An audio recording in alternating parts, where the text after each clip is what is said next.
مشرق وسطی میں پائیدار امن کے لیے پاکستان کی جاری کوششیں مزید تیز۔ محسن نقوی کی فیلڈ مارشل سید عاصم منیر کا خصوصی پیغام لے کر تہران آمد۔ محسن نقوی فیلڈ مارشل عاصم منیر کا خصوصی پیغام ایرانی سپریم لیڈر تک پہنچائیں گے۔ فیلڈ مارشل عاصم منیر کا ایرانی سپریم لیڈر کے لیے پیغام پائیدار امن کے حوالے سے اہم ہے۔ ترجمان وزیراعظم ہاؤس کے مطابق محسن نقوی کی وزیراعظم سے لاہور میں ملاقات ہوئی۔ وزیر داخلہ نے وزیراعظم کو بشکیک میں شنگھائی تعاون کانفرنس پر بریفنگ دی۔ دورہ تہران پر بھی مشاورت ہوئی۔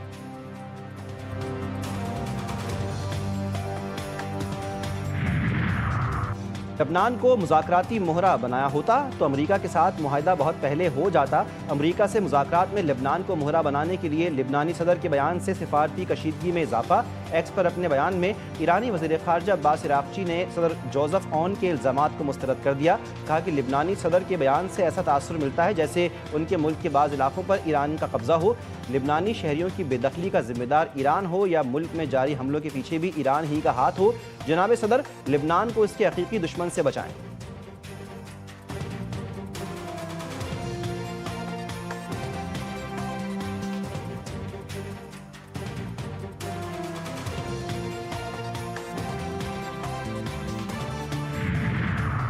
اور امید ہے کہ پیپلز پارٹی کے ساتھ کسی نتیجے پر پہنچ جائیں گے۔ وزیراعظم کے مشیر برائے سیاسی امور رانا ثناء اللہ نے اپنے ایک بیان میں بتایا کہ بجٹ کے لیے ایک نمبر پر بات چل رہی ہے۔ جب تک اس نمبر کے مطابق وسائل تلاش نہیں ہو جاتے تب تک بجٹ بنانے میں مشکل ہوگی۔ بجٹ کے معاملے پر حکومت اور پیپلز پارٹی مذاکرات آج کے بجائے کل ہونے کا امکان۔ مرکز صوبوں سے 1700 ارب روپے کے فنڈز کا تقاضا کر رہا ہے۔ ان فنڈز کی دستیابی کے بعد ہی وفاقی بجٹ کو حتمی شکل دی جائے گی۔ حضرت عبداللہ شاہ غازی کا آج 1296واں عرس۔ گورنر سندھ کی کلفٹن میں درگاہ پر حاضری، مزار پر چادر چڑھائی اور زائرین سے مل کر نذرانے پیش کیے۔ نہال ہاشمی نے کہا کہ سندھ صوفیوں کی زمین ہے، ہمیں دین کو سمجھ کر آگے بڑھنے کی ضرورت ہے۔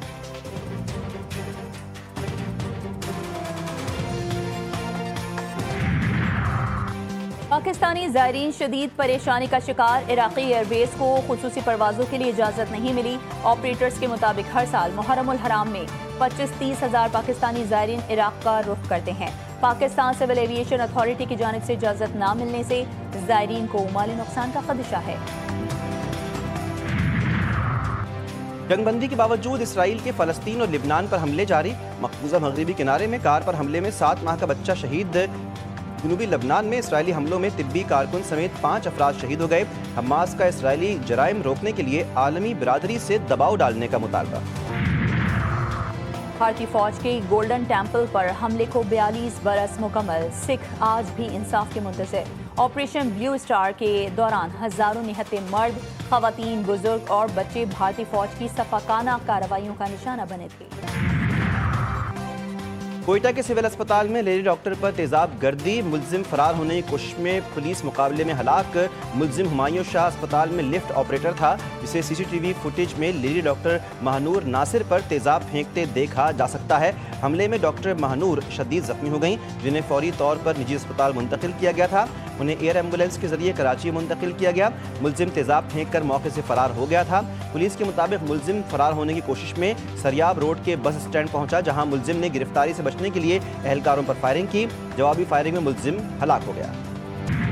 ملک بھر میں کل سے 12 جون تک ہیٹ ویو کا الرٹ جاری۔ کراچی میں 8 سے 12 جون کے درمیان درجہ حرارت 43 ڈگری تک پہنچنے کا خدشہ۔ محکمہ موسمیات نے سندھ کے بالائی اضلاع میں پارہ 51 ڈگری سینٹی گریڈ تک جانے کی پیش گوئی کر دی۔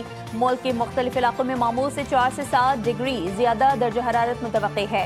محکمہ موسمیات نے عوام کو صبح 10 سے شام 4 بجے تک غیر ضروری طور پر دھوپ سے بچنے کا مشورہ دے دیا۔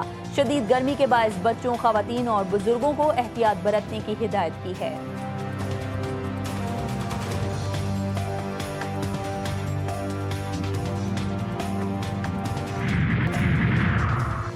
عوامی ایکشن کمیٹی کی احتجاجی کال مسترد۔ مظفر آباد سمیت آزاد کشمیر بھر میں معمولات زندگی معمول کے مطابق جاری۔ مختلف شہروں اور قصبوں میں بازار کھلے ہیں، کاروباری سرگرمیاں جاری ہیں اور عوام روزمرہ کے معمولات میں مصروف ہیں۔ آزاد کشمیر اسمبلی میں قائد حزب اختلاف شاہ غلام قادر کہتے ہیں کہ ماضی میں بھی بعض عناصر نے امن و امان کو متاثر کرنے کی کوشش کی، تاہم عوام نے ان کا ساتھ نہیں دیا۔ ایکشن کمیٹی کے 38 میں سے 35 مطالبات تسلیم کرنے کے باوجود احتجاج پر اصرار عوامی مفاد میں نہیں ہے۔ ترجمان آزاد کشمیر حکومت کے مطابق پرامن احتجاج ہر شہری کا آئینی حق ہے، لیکن عوامی زندگی میں رکاوٹ ڈالنے کو برداشت نہیں کیا جائے گا۔ موجودہ صورتحال پر آج زرداری ہاؤس اسلام آباد میں پیپلز پارٹی آزاد کشمیر کی پارلیمانی پارٹی کا اجلاس طلب کر لیا گیا۔ وزیراعظم آزاد کشمیر کی chairman Peoples Party Bilawal Bhutto سے ملاقات طے ہے۔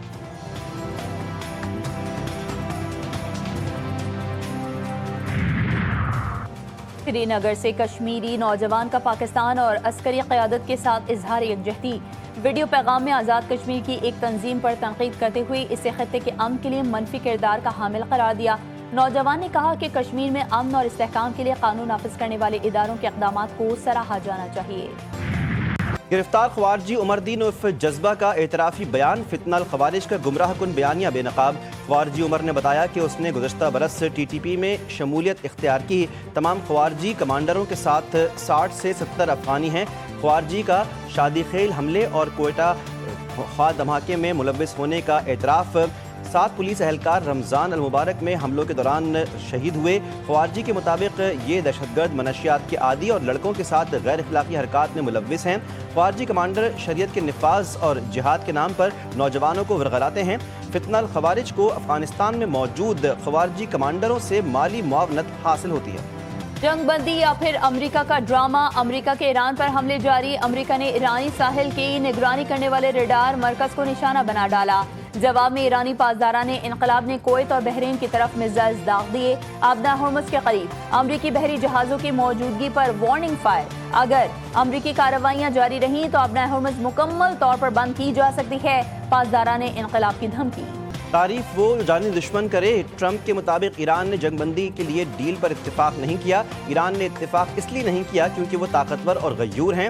دعویٰ کیا کہ ایران کے پاس 21 سے 22% میزائل باقی ہیں، معاہدے کے سوا اس کے پاس کوئی راستہ نہیں۔